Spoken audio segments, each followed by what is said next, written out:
नमस्कार मु सुश्री आपण स्वागत करुँच मो चैनल मो घर रोसई रे। तेबे मु आज आपण सहित शेयर करने जाऊँगी गोटे नुआ उपाय काकुड़ी सलाड रेसिपी। तेबे चलते जावा मुझे आपको बनईकी देखी। तेबे आज सकाल सकाल मुझे आसती आम बगीचा को जो पटे कि मो बो काकुड़ी जह्नी ठू आरंभ कर विभिन्न प्रकार पनीपरिया सब लगे। तो बारिक आसिक देखला बेलू गोटे बड़ काकुड़ीटे होता।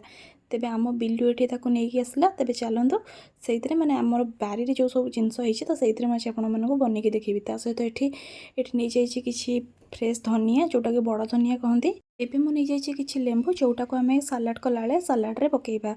तेबे प्रथम या सब नहीं भलसे मुझे धोई नहीं काकुड़ी को। तेबे काकुड़ी धोई सारा तार दुई पट साइड को एमती मुझे काटी नहीं छुरी साहाय्य। एबे गोटे पिलरटे नहीं सारिक प्रथम पिल कर दी तार चोपा को। तो प्रथम आम चोपा को पिल कर सारापर ता भितर जो काकुड़ी अच्छे ताकू भी एमती पिल करवा।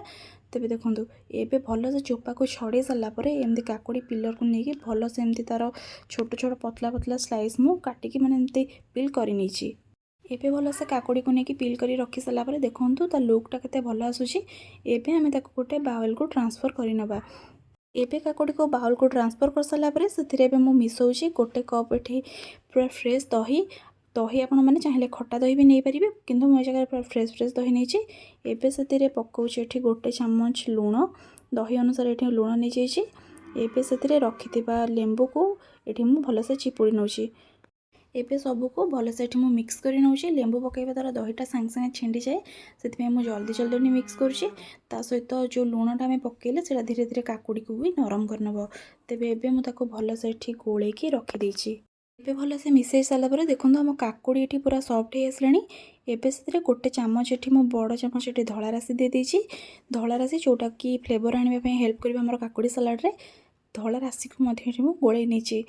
आपण मैंने जदि चाहिए से गोटे चामच चाट मसला आउ गोटे चामच गोलमरिच गुंड पकई पारे। एबे से पकाउची किछि लंका गुंड जोटा कि राग टिके टिके लगे। ता सहित मुझे किछि ग्रीन चिली भी देनी से लंका पाउडर से पकई नौची। एबे देखो एबे से किछि गोटा धनिया पत्र जो पूर्व आम काटिकी रखी ताकू मुझे पकई नहीं। एबे आमर प्रस्तुत हो जाइए फ्रेश फ्रेश काकुड़ीर सालाड। तेबे आपको आम भलसे मिक्स करनवा। सालाड को भलसे मिक्स करने द्वारा जो दही थाए दही सहित काकुड़ी आमर बहुत भलसे मिसीज जेहेतु लुण टे पड़ जाइए। देखिपे काकुड़ी आमर पूरा पूरी सॉफ्ट हो आसलानी ता सहित दही रे मध्य मिसीगलानी। एबे ताको गोटे प्लेट को एठी मु ट्रांसफर कर नौची। केबे थरे आपण माने एई उपाय घरे एमती काकुड़ीर सालाड को बनातु।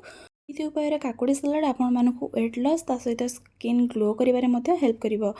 एबे थरे आपण माने एई उपाय काकुड़ी सलाड को करके घरे खातु। वीडियोटी भल लगी मो वीडियो को लाइक करेंगे मो चैनल को सब्सक्राइब करेंगे। आ वीडियोटी आपण मानकु केमिति लागला कमेंट सेक्शन रे कहबा पई भूलिबेनी। को एमिति नुआ नुआ रेसिपीर वीडियो पाइबा पई हेले मो चैनल को सब्सक्राइब करबा सहित पाखर थिबा बेल आइकन को प्रेस करेंगे। तेबे सेतबेल पई रहउछि देखा बा गोटे नुआ वीडियो रे नुआ रेसिपी सहित।